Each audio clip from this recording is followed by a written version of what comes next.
tout nouveau siège de la mutuelle de la garde nationale est érigé au camp de Tomikorobougou. L'infrastructure vient d'être inaugurée. Résulte d'un partenariat entre la garde nationale et la Banque de développement du Mali, BDM SA. Nous parlerons ce soir de la dépendance affective, un état émotionnel où une personne recherche constamment l'approbation, l'amour ou la validation d'autrui pour combler ses besoins émotionnels, entraînant une dépendance malsaine des relations. Mesdames et messieurs, bonsoir et bienvenue à la grande édition de ORTM2. Inauguration du tout nouveau siège de la mutuelle de la garde nationale au sein du camp de Tomikorobougou. L'infrastructure R+1 est bâtie sur une superficie de 564 mètres carrés. Elle comprend des bureaux d'une salle de conférence moderne avec une capacité d'accueil de 400 places bien équipée et un guichet automatique de billets de banque. Ce nouveau local est le fruit d'un partenariat entre la garde nationale et la Banque de développement du Mali, BDM SA. Abdoulaye Sakou.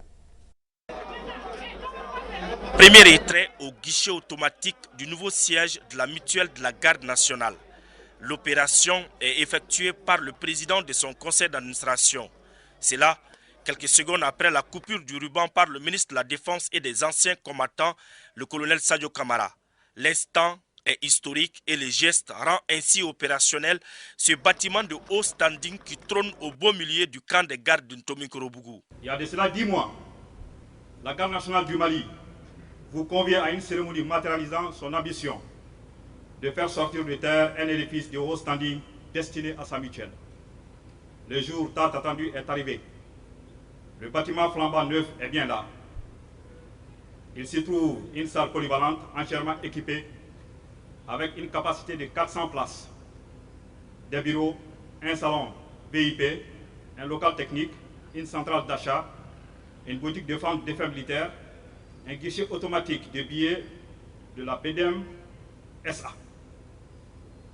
Par-delà la structuration de ce genre architectural, cet édifice bâti sur une superficie de 564 mètres carrés change de façon radicale le reflet de la garde nationale du Mali, en s'imposant désormais comme une vitrine, la propulsant dans la modernité.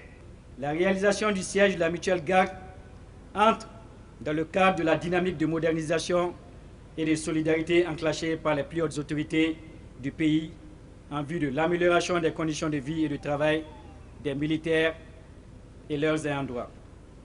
Aussi, je remercie le ministre de la Sécurité et de la Protection civile, le général de brigade Daoud Ali Mohamedine, en affirmant que l'arbre qu'il a planté a donné le beau fruit. C'est un ministre de la Défense et des anciens combattants et surtout ancien président du conseil d'administration de cette mutuelle qui ne peut cacher sa fierté face à une telle réalisation. Ce joyau architectural entièrement construit sur les fonds propres de la MUGARD avec le concours de la BDMSA mérite amplement une belle cérémonie. Mais aujourd'hui, ce n'est pas la réalisation matérielle qui nous réunit ici.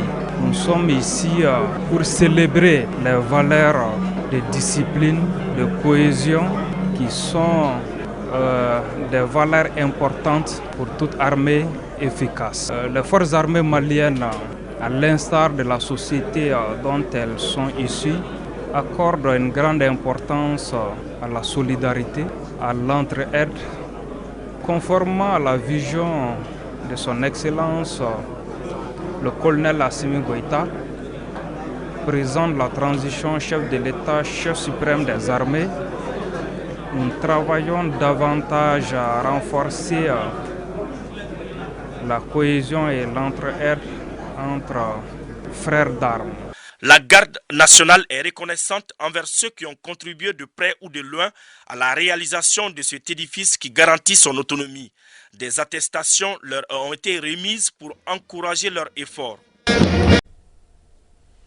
Il existe des fabricants de matériel agricole à Bamako, même pendant la saison sèche.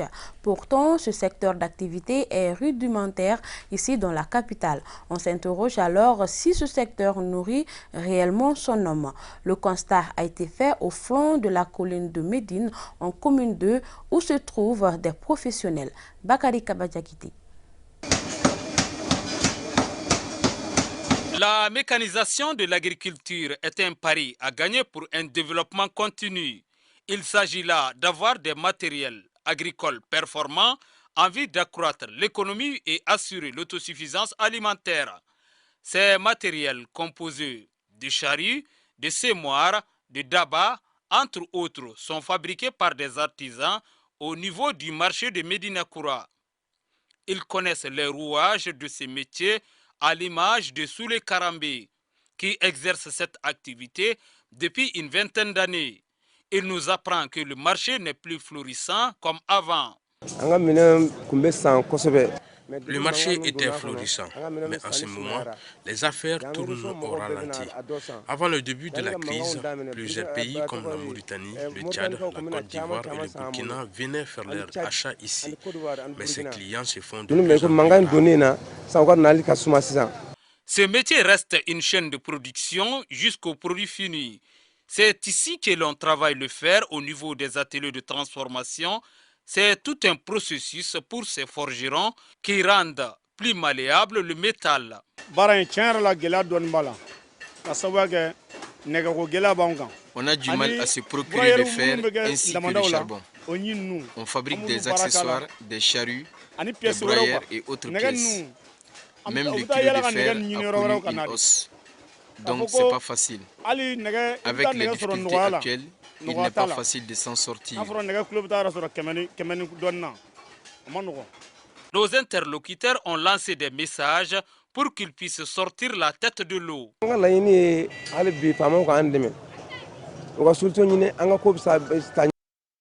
On demande une assistance auprès de nos autorités pour que nos activités puissent continuer normalement.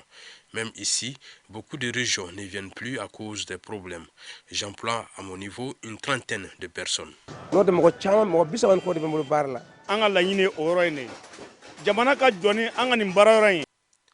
On demande à l'État de penser à notre structure que nous considérons comme une usine. On veut que notre activité prospère, mais on est confronté à un problème d'espace.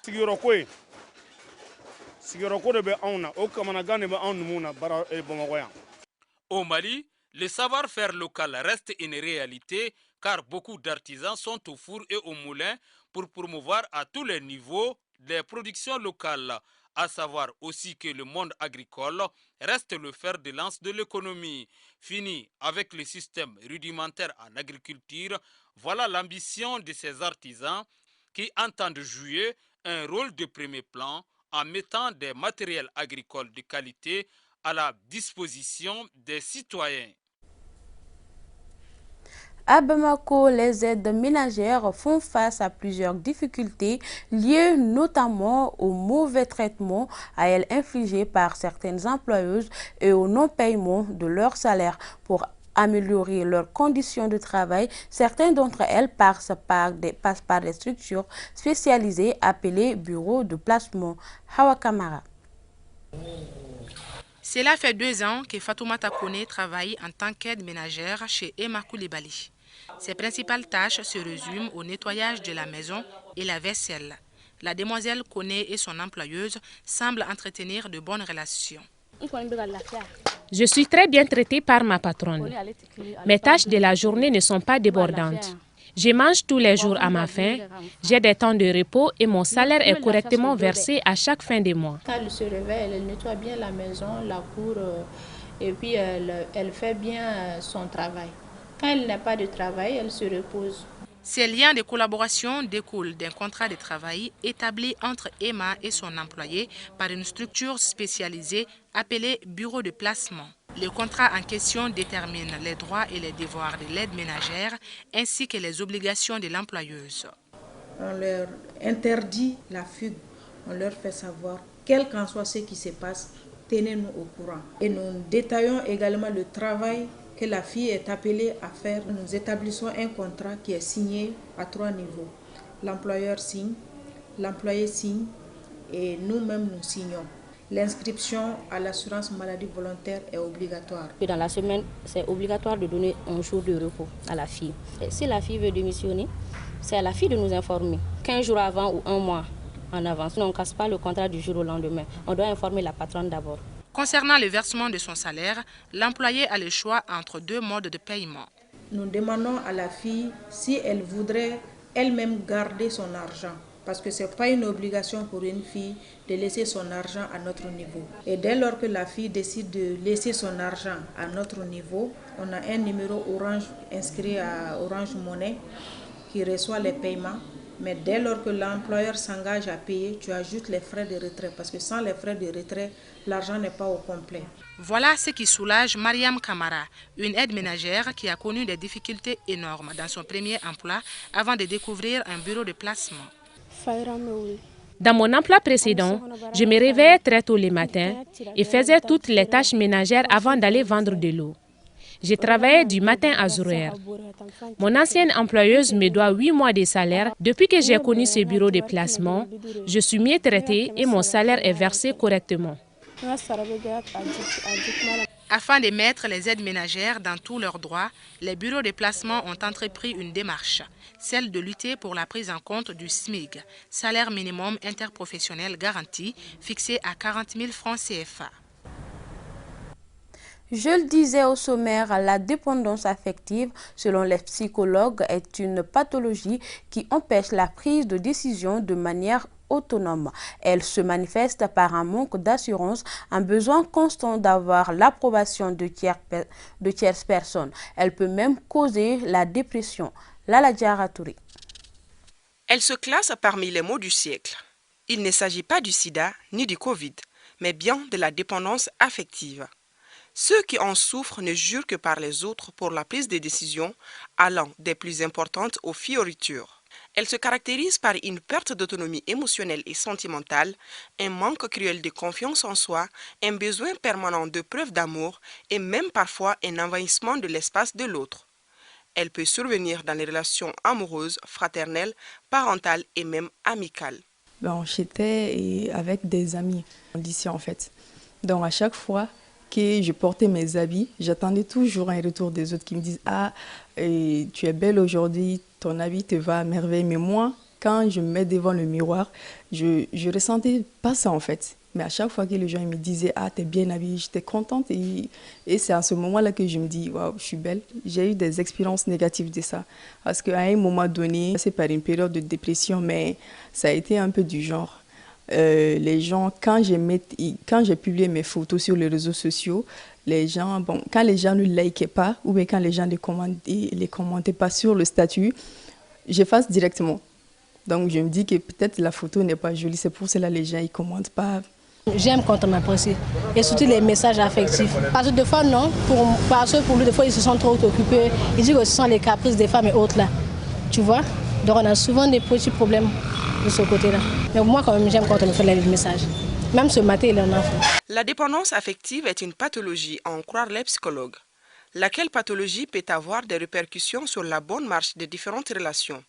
Et en règle générale, ce sont les femmes qui y sont le plus exposées en raison de certaines réalités socioculturelles. La dépendance affective est un problème de santé mentale et même de santé publique. Maintenant, là où c'est encore plus dommageable, c'est dans les relations de couple. Les relations de couple parce que la plupart des divorces que nous constatons sont entraînés par la dépendance affective. Cette dépendance affective peut causer la dépression et l'énervement qui, à long terme, pourraient engendrer des conséquences déplorables. La personne dépendante a peur de perdre l'autre. Lorsque vous êtes sous le coup de la peur permanemment, cela peut entraîner des maladies cardiovasculaires. Ça peut entraîner l'étouffement de l'autre qui va vouloir fuir, qui va vouloir se détacher, et cela peut entraîner la violence. Des suicides liés à la dépendance affective. Les psychologues préconisent cependant un certain nombre de comportements afin d'échapper à cette dépendance. faut d'abord mettre l'accent sur l'éducation relationnelle parce que nous sommes dans une société où les gens ne sont pas alphabétisés à la relation. La relation se construit, la relation se développe, et la relation peut mourir. Donc il faut apprendre comment on entre en relation, déterminer ses priorités dans toute forme de relation et savoir mettre des limites, des barrières pour soi-même. Ça c'est important.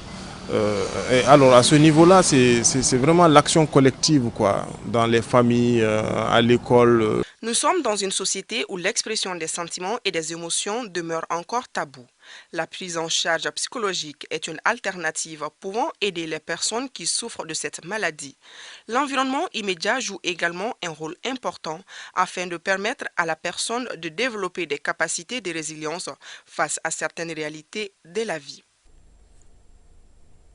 Parlons santé. Dans cette édition, le foie joue un grand rôle dans le fonctionnement de l'organisme.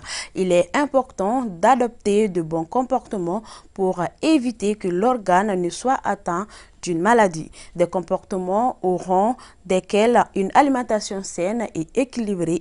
Il s'agit de privilégier des aliments riches en vitamines et de consommer à dose modérée ceux contenant notamment du sucre, du sel et de l'alcool. Dala Traoré. Le foie joue un très grand rôle dans la digestion des aliments et par ricochet dans le fonctionnement normal de l'organisme, ce qui fait de son maintien en bonne santé une nécessité absolue.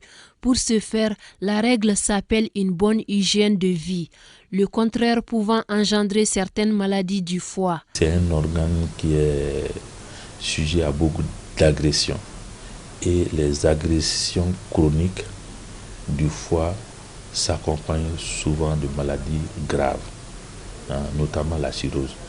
Et la cirrhose va se compliquer pour donner le cancer du foie. Et c'est ce qu'on rencontre dans nos différentes contrées, notamment au Mali, ici. Et nous avons fait un travail où on a constaté que le taux d'hospitalisation de la cirrhose était de 20%. C'est énorme. Et on sait qu'il y a des micro-organismes et puis certaines choses qui peuvent entraîner cette cirrhose-là, notamment les virus, le virus de l'hépatite B qui est beaucoup plus fréquent chez nous, et l'alcool, c'est inquiétant parce que les jeunes s'adonnent beaucoup à l'alcool, mais aussi l'obésité, le fait de grossir. Donc le fait de prendre des médicaments largement nus, sans contrôle, ça peut jouer sur les reins, mais aussi sur le foie.